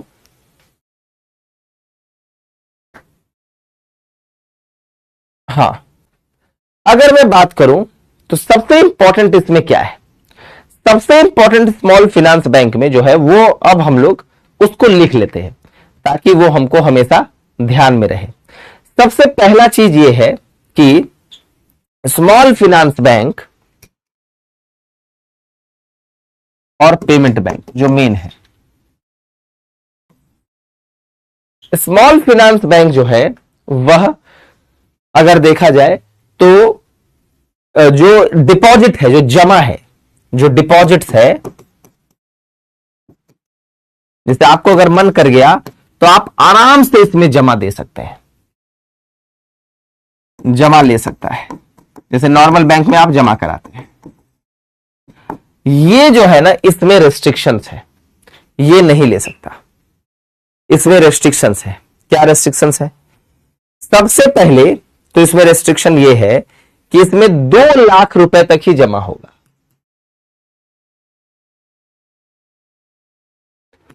और जमा ना आप 2 तरीके से करते हैं। कैसे कैसे? एक जमा कैसा किया आप कि भैया आज, मतलब आज जमा किए, अब कभी भी निकाल सकते हैं, सेविंग अकाउंट में जो जमा करते हैं। और एक होता है कि एक समय के बाद निकालेंगे हम। तो जमा जो है वो 2 टाइप का होता है, ठीक है। तो डिपॉजिट जो है ना वो 2 तरीके से होता है, एक मांग जमा, डिमांड डिपॉजिट, और एक समय जमा, टाइम डिपॉजिट। तो जैसे आप सेविंग अकाउंट में आप अपना जो पैसा रखते हैं, या जो बिजनेसमैन का करंट अकाउंट होता है, करंट अकाउंट में बिजनेसमैन को ज्यादा लेन देन की लिमिट होती है, क्योंकि उनका रोजाना खर्च जो है वो ज्यादा होता है। और समय वाले में आ जाएगा एफडी। तो जो हम लोग फिक्स डिपॉजिट वगैरह करते हैं, अगर नॉर्मल कंडीशन देखें, अब ये कि नहीं हम आज एफडी किए थे कल तोड़ दिए, वो नहीं, नॉर्मल अगर हम कंडीशन देखें तो फिक्स डिपॉजिट एक टाइम के बाद ही आप लेते हैं, तो ये वैसा जमा है जो एक समय के बाद आपको वापस मिलता है, यह है समय जमा। और एक है मांग जमा, जो जब भी आप मुंह उठाकर जाएंगे बैंक से वो पैसा आप निकाल सकते हैं, क्योंकि जब मन करेगा तब आप उस पैसे का इस्तेमाल कर सकते हैं। That is demand deposit, that is demand deposit. ठीक है, तो जो पेमेंट बैंक है वो 2 लाख तक का जमा ले सकता है और केवल मांग जमा ही ले सकता है, यानी ये डिमांड डिपॉजिट ही ले सकता है और कुछ भी नहीं ले सकता। डिमांड डिपॉजिट के अलावा ये कुछ भी नहीं ले सकता, यानी ये टाइम डिपॉजिट नहीं ले सकता है, ये ले सकता है सब कुछ, ये नहीं ले सकता है। ठीक है, दूसरा एक और अंतर है डेबिट कार्ड में, डेबिट कार्ड नहीं क्रेडिट कार्ड में, अगला जब आएगा तब अंतर आएगा। ये जो है वह डेबिट कार्ड दे सकता है, ये भी दे सकता है। क्रेडिट कार्ड ये दे सकता है, ये नहीं दे सकता, क्योंकि ये लोन ही नहीं दे सकता है, ये लोन नहीं दे सकता। पेमेंट बैंक लोन नहीं दे सकता, इसीलिए पेमेंट बैंक क्रेडिट कार्ड नहीं देता है। तो ये सबसे इंपॉर्टेंट डिफरेंस है जो आपको ध्यान में रखना है कि यह ऋण नहीं दे सकता। अब अगर मैं पूछूं कि भाई क्या प्रायोरिटी सेक्टर लेंडिंग में दे सकता है, तो ये तो दे ही सकता है। स्मॉल फाइनेंस बैंक, याद करिए कल ही प्रायोरिटी सेक्टर बैंक का मैंने आपको चार्ट पढ़ाया कि पहले ये 75% था, अब 60% ये पीएसएल में दे सकता है, लेकिन ये जो है वो नहीं दे सकता। क्यों? जब ये लोन ही नहीं दे सकता तो ये प्रायोरिटी सेक्टर को लोन कैसे देगा? तो इसका मतलब है ये प्रायोरिटी सेक्टर को लोन नहीं दे सकता, क्योंकि लोन ही नहीं दे सकता। तो पेमेंट बैंक का मेन डिफरेंस आपको यही याद रखना है कि पेमेंट बैंक को लाया गया था छोटे छोटे सेविंग्स को प्रमोट करने के लिए। पेमेंट बैंक क्रेडिट कार्ड नहीं दे सकता, पेमेंट बैंक लोन नहीं दे सकता, पेमेंट बैंक जमा भी लेता है। अगर आपके पास एयरटेल पेमेंट बैंक का अकाउंट है तो जब वो जमा भी लेगा तो वो एक लिमिटेड जमा लेगा, कितना? मैक्सिमम 2 लाख का, और वो भी केवल और केवल डिमांड डिपॉजिट लेगा, वो एफडी वगैरह नहीं कर सकता है, वो एफडी वगैरह नहीं कर सकता है। और स्मॉल फाइनेंस बैंक सब कुछ कर सकता है। स्मॉल फाइनेंस बैंक हर कुछ कर सकता है, हर कुछ कर सकता है। और स्मॉल फाइनेंस बैंक जो है वह लोन भी दे सकता है, जमा भी ले सकता है। और स्मॉल फाइनेंस बैंक को लाने का उद्देश्य जो अनडिजर्व्ड जो लोग थे उनको मदद करना, छोटे छोटे उद्योगों को बढ़ावा देना। तो जो अनडिजर्व्ड फार्मर्स है, मतलब अनडिजर्व कह रहा हूं, अनसर्व्ड फार्मर्स हैं, जिन फार्मर्स को लोन वगैरह नहीं मिलता है, उसको यहां से लोन मिलता है इन बैंकों से। तो आप कहोगे सर एसबीआई वगैरह तो है ही है, तो फिर अलग से ये बैंक क्यों बनाया जाता है? देखिए, अब जैसे आप बोलिएगा सर हिस्ट्री तो है ही है जीएस में, फिर अलग से ऑप्शनल क्यों है? अब एसबीआई का काम केवल और केवल अनसर्व्ड फार्मर्स को देखना ही नहीं है। एसबीआई का एक काम अनसर्व्ड फार्मर्स है, स्टूडेंट्स भी हैं, बिजनेसमैन भी है, लेकिन इन बैंकों को टारगेट दिया गया कि नहीं आप बस उसी ग्रुप को देखिए। मेरी बात समझ में आ रहा है? जैसे जीएस में हिस्ट्री भी है, ज्योग्राफी भी है, पॉलिटी भी है, लेकिन ऑप्शनल में बस ये टारगेट है कि केवल आपको हिस्ट्री ही पढ़ना है। तो वैसे ही है कि नॉर्मल बैंक भी ये करते हैं, एसबीआई भी ये देता है। जो काम स्मॉल फाइनेंस बैंक करता है वो एसबीआई भी करता है। फिर क्यों खोला गया? फिर इसलिए खोला गया क्योंकि एसबीआई के पास अलग अलग डोमेन है, स्टूडेंट है, फिर किसान है, अमीर आदमी, गरीब सब है। इसके केवल उद्देश्य यही है कि आप अनसर्व्ड फार्मर्स को, छोटे उद्योगों को मदद करें, ऐसा। ठीक है, तो ये चीज है।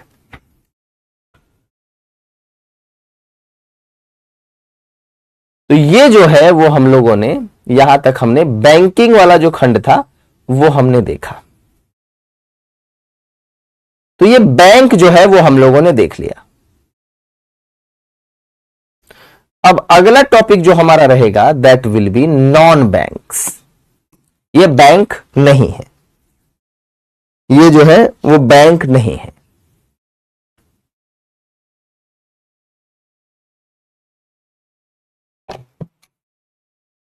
यह है नॉन बैंक।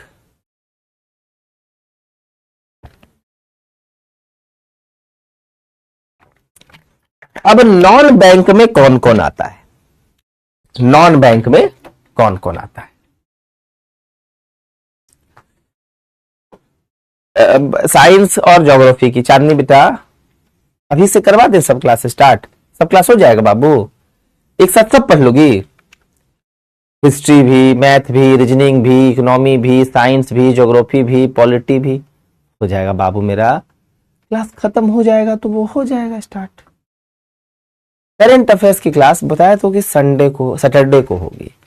करंट अफेयर्स की क्लास सैटरडे को होगी बाबू मेरा, अमित सैटरडे को होगी। ठीक है बेटा, चलो जनवरी में एग्जाम होना है, एक साल पहले से करंट अफेयर्स हम पढ़ेंगे, यानी जनवरी 2025 से हम लोग शुरू करेंगे। ठीक है बेटा, हाँ सब करवा देते हैं, science, geography, Hindi, English, current affairs सब कुछ करवा देते हैं, एक साथ सब हो जाएगा। ठीक है बाबू, धीरे धीरे होता है बेटा मेरा, धीरे धीरे। ये है ऑल इंडिया फाइनेंशियल इंटरमीडिएट। देखो यहां पे सबसे पहला है एक्जिम, नाबार्ड, एनएचबी, सिडबी और नाफेड। इन पांचों को जो है वो हम पढ़ते हैं। सबसे पहले आ जाओ एक्जिम बैंक। एक्जिम बैंक का पूरा नाम है एक्सपोर्ट इंपोर्ट बैंक, यानी ये बैंक वैसा है जो आयात और निर्यातकों को हेल्प करता है। मान लो भारत से विदेशों में कुछ चीज को निर्यात करना है, उन सबको ये हेल्प करता है, बस टारगेट यही है।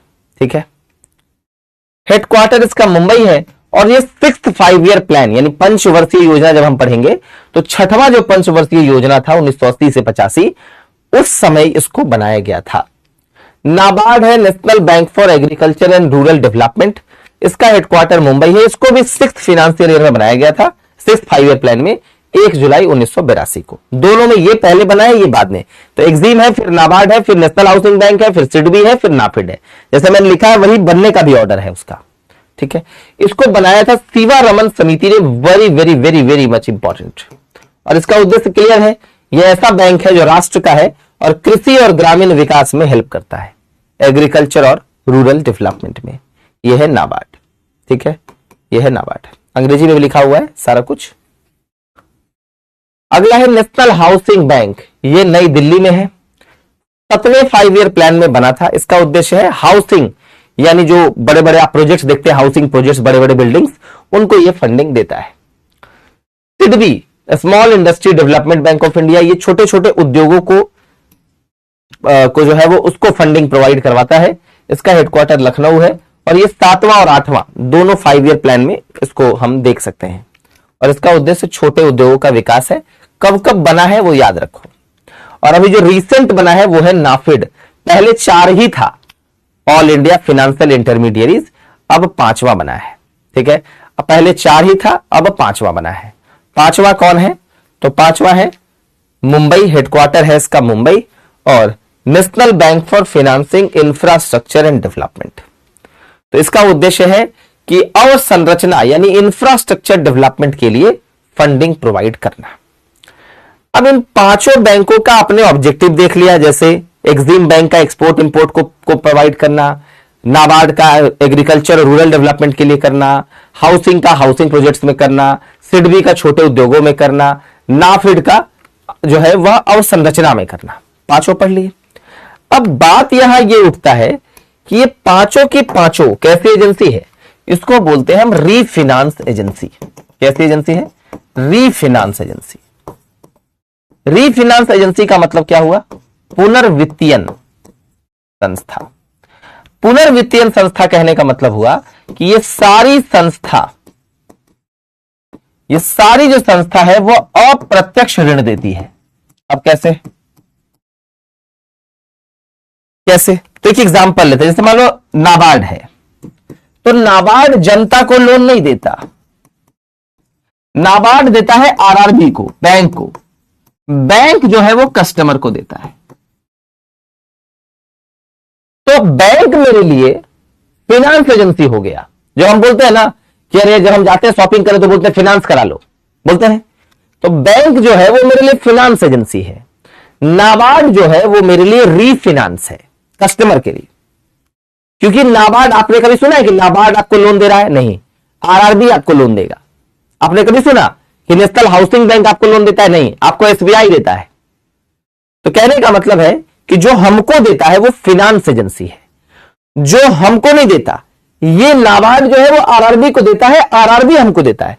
तो नाबार्ड जो है वो मेरे लिए क्या है? नाबार्ड जो है वह मेरे लिए रीफिनांस एजेंसी है। नाबार्ड जो है वह मेरे लिए रीफिनांस एजेंसी है कस्टमर के लिए। आरआरबी मेरे लिए बैंकिंग है, फिनांस एजेंसी है। यानी ऐसे सोचो कि पापा मम्मी को दे रहे हैं, मम्मी आपको दे रही है, तो मम्मी इज अ फिनांस, पापा इज इनडायरेक्ट, तो वो रीफिनांस। ठीक है। अब सवाल आपका उठता है कि ठीक है भाई, बैंक तो दिया कस्टमर को, तो बैंक तो पैसा कमा लिया और बैंक पैसा बैंक में जमा होता है और कस्टमर को बैंक देता है, तो उससे बैंक का खर्चा निकलता है। लेकिन नाबार्ड में तो ना पैसा जमा होता है, तो फिर नाबार्ड ये सब काम कैसे कर रहा है? अब आप ऐसे सोचो कि बैंक में पैसा जमा होता है तो बैंक लोन दे सकता है बिना टेंशन के। लेकिन सवाल ये उठ रहा है कि यहां पर तो नाबार्ड को तो पैसा कोई कस्टमर देता नहीं है, सारा पैसा तो बैंक में जमा होता है, तो बैंक तो आपको आराम से लोन दे देगा क्योंकि उसके पास पैसा जमा है आपका। नाबार्ड पैसा कहां से लाता है? तो नाबार्ड के लाने का तरीका है क्या? देखो, क्या नाबार्ड को चाहे तो गवर्नमेंट देती है और चाहे फिर नाबार्ड जो है वो बॉन्ड इशू करता है। कहां पर? तो अपने आप को सेबी में रजिस्टर करके। सेबी क्या है? Security exchange board of India. SEBI क्या है? Security exchange board of India. तो भारत में जो शेयर मार्केट है, जो शेयर बाजार है, जो बॉन्ड बाजार है, इसका नियामक है ये, इसका नियामक है, इसका नियामक है। क्लियर है? तो नाबार्ड जो है वो सेबी से अपने आप को रजिस्टर किया हुआ है और नाबार्ड बॉन्ड बेचता है और बॉन्ड बेचने के बाद नाबार्ड को पैसा आता है, वही पैसा नाबार्ड आरआरबी को देता है, आरआरबी कस्टमर को देता है। कस्टमर जो लौटाता है तो आरआरबी वो पैसा कुछ रखकर कुछ उसमें से कुछ कमाएगा, वो नाबार्ड को दे देता है और नाबार्ड फिर जिसने बॉन्ड खरीदा था उसको दे देता है। हर स्टेज में सब लोग जो है वो कुछ ना कुछ प्रॉफिट कमाते हैं। हर स्टेज में सब लोग कुछ ना कुछ प्रॉफिट जो है वह कमाने का काम करते हैं। ठीक है। अब देखिए, सेबी के बारे में 1988 में यह बना था, लेकिन 1992 में यह वैधानिक बन गया। मतलब स्टैट्यूटरी बॉडी ये 1992 में बन गया। वैधानिक का मतलब है कि यह कानूनी हो गया। ठीक है, ये कानूनी बॉडी बन गया। इसका हेडक्वार्टर कहां है? मुंबई। और इसके हेड कौन है? तुहीन कांता पांडे।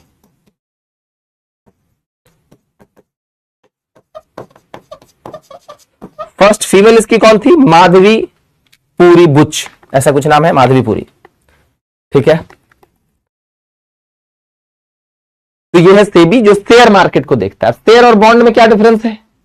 जैसे मान लो कि एक कंपनी है, जैसे मान लो अभी पीडब्ल्यू की बात कर रहे हैं, तो पीडब्ल्यू चूंकि अब अपना शेयर इशू करेगा सेबी में, आईपीओ जारी करेगा, तो जब पहली बार जब जारी होता है तो उसको आईपीओ बोलते हैं। तो वैसी कंपनी को पैसा जुटाने का कैसा कैसा साधन है? एक वो बैंक से ले सकती है, एक वो किसी उधार देने वाले से ले सकती है, एक जनता से ले सकती है। तो जनता से दो तरीके से ले सकती है। एक तरीका है कि भाई मैं अपना बॉन्ड तुमको दे रहा हूं, मान लो ये मेरा बॉन्ड है, ठीक है, ये बॉन्ड मैं तुमको दिया, तुम बॉन्ड ले लो मेरे से, मुझे पैसा दे दो, हम तुमको इंटरेस्ट देते रहेंगे। चलो भाई, ठीक बात है। तो जो भी बॉन्ड मेरा खरीदेगा वो मुझे पैसा देगा, मैं उस पैसे को लगाऊंगा और उसको इंटरेस्ट पे करूंगा। उसका मेरी कंपनी से कोई लेना देना नहीं है। हम फायदा में रहे घाटा में रहे, उसको इंटरेस्ट मिलता रहेगा। दूसरा है, मान लो दूसरा है कि कंपनी ने शेयर इशू किया, तो मान लेते हैं इसने शेयर खरीद लिया, तो जो शेयर खरीदेगा उसको कंपनी के नफा नुकसान से लेना देना है।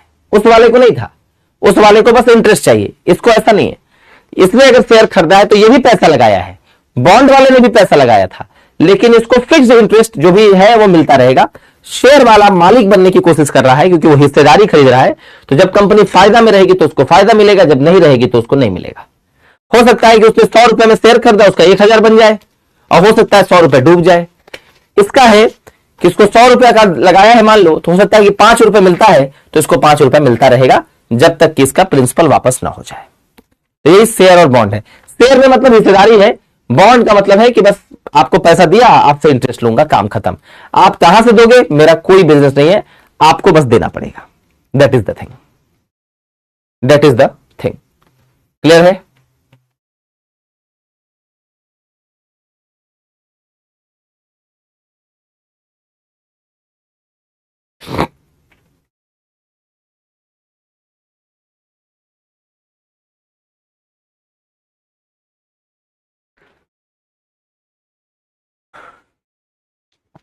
चलिए, तो ये पांचों के पांचों जो रीफाइनेंस एजेंसी है ये कानून से बनाए गए हैं।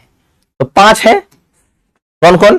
नेशनल हाउसिंग, सबसे पहले एक्जिम, फिर नाबार्ड, फिर सेबी, फिर एनएचबी, फिर सिडबी, फिर NABFID।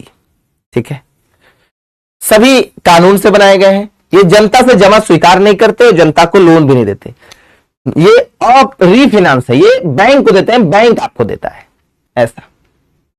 नाफेड सबसे लेटेस्ट बना है, उसको देख लीजिए। नाफेड 2021 में बना है पार्लियामेंट के द्वारा, और इसमें स्टार्टिंग में जो इसके बनाने के समय कुछ, मान लो कोई भी संस्था को बनाओगे तो भाई पैसा देना पड़ेगा ना, तो 20,000 करोड़ रुपए दिया गया था। मुंबई इसका हेडक्वार्टर है। इसके पहले अध्यक्ष है केवी कामत। 2002 में 2020 में, सॉरी यहां 2020 लिखना होगा।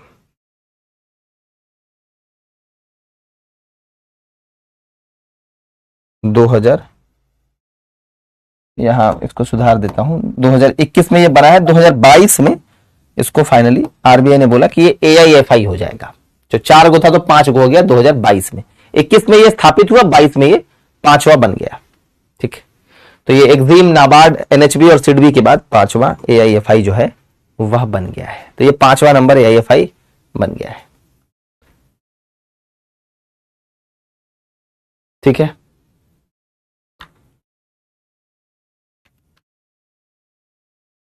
तो कल हम लोग गरीबी और बेरोजगारी खत्म करेंगे। कल हम लोग गरीबी और बेरोजगारी खत्म करेंगे। Thank you. तो इसको MCQ भी सॉल्व करेंगे, इसको प्रैक्टिस करिएगा।